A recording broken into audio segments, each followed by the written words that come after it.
যদি শরীর দুর্বল লাগে, খাবার দাবারে অনীহা হয়, তাহলে আপনার হয়তো জন্ডিস হয়ে গেছে। আর অমুক জায়গায় একজন কবিরাজ আছেন, সেই কবিরাজের কাছে যাইয়া একটু শরীরটা জাড়া দিলেই সবকিছু ঠিক হয়ে যাবে।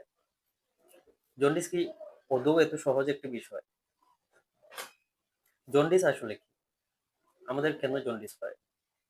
আর জন্ডিস হলে কেন আমাদের শরীরের রং হলুদ বর্ণ ধারণ করে? বিশেষ করে আমাদের ঠোঁট, মুখ, জিহ্বা এবং চোখের রং, এমনকি সারা শরীরের রংটাই অনেকটাই হলুদ বর্ণ ধারণ করে। এমনটা কেন হয়? জন্ডিস আসলে কি? আর জন্ডিসটা কেন হয়? আমাদের শরীরে রক্তের মধ্যে রেড ব্লাড সেল বা লোহিত রক্তকণিকা নামক কিছু কোষ রয়েছে। এই কোষগুলোর বয়স অনেক কম। এই কোষগুলো একবার রক্তনালীতে যখন প্রবেশ করে তাদের বয়স বা আয়ু কাল মাত্র ৪ মাস, অর্থাৎ ১২০ দিন। আর প্রতি ১২০ দিন পর পর এই কোষগুলো মরে যায়। মরে যাওয়ার ফলে রেড ব্লাড সেল বা লোহিত রক্তকণিকার ভেতরে যেই হিমোগ্লোবিনটা থাকে, সেই হিমোগ্লোবিন বের হয়ে যায়। রেড ব্লাড সেল ভেঙে সেখান থেকে বের হয়ে যায়। এই হিমোগ্লোবিন, মনে রাখবেন, আমাদের শরীরে অক্সিজেন সরবরাহের কাজ করে, পরিবহনের কাজ করে।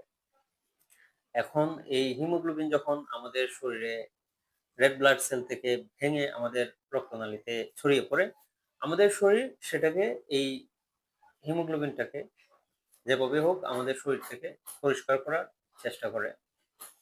আর পরিষ্কার করার জন্য আমাদের শরীরে যেই মেকানিজম গুলো রয়েছে, সেই মেকানিজম গুলো আমাদের এই হিমোগ্লোবিনকে বিভিন্ন পরিবর্তন, পরিমার্জনের মাধ্যমে, মনে রাখবেন, আমাদের শরীর থেকে যে কোনো উপাদান ফট করে আমাদের শরীর থেকে বের করা যায় না। এর জন্য কিছু পরিবর্তন, পরিমার্জন করে প্রস্রাবের সাথে বা আমরা যখন মল ত্যাগ করি, সেই মলের সাথে বের হওয়ার জন্য উপযুক্ত করতে হয়।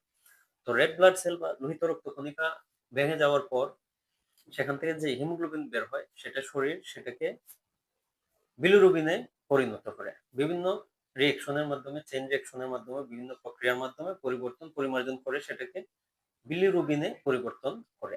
এখন যেই বিলিরুবিনে পরিবর্তন করে, সেটাও সহজে আমাদের শরীর হতে বের হতে পারে না। সেটাকে বলা হয় আনকনজুগেটেড বিলিরুবিন। তখন লিভারকে আসতে হয়।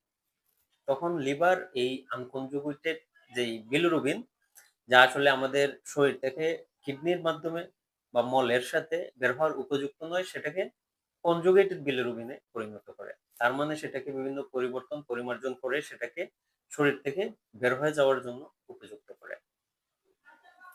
এখন কোনো কারণে যদি আমাদের শরীরে, ধরেন আমাদের লিভারে যদি সমস্যা হয়, আর লিভার যদি আমাদের শরীরের এই বিলিরুবিনকে আমাদের শরীর থেকে বের হয়ে যাওয়ার জন্য উপযুক্ত করে দিতে না পারে, তাহলে আমাদের শরীরে অতিরিক্ত পরিমাণে বিলিরুবিন জমে যাবে এবং সেক্ষেত্রে আমাদের জন্ডিসের সমস্যা দেখা দিবে।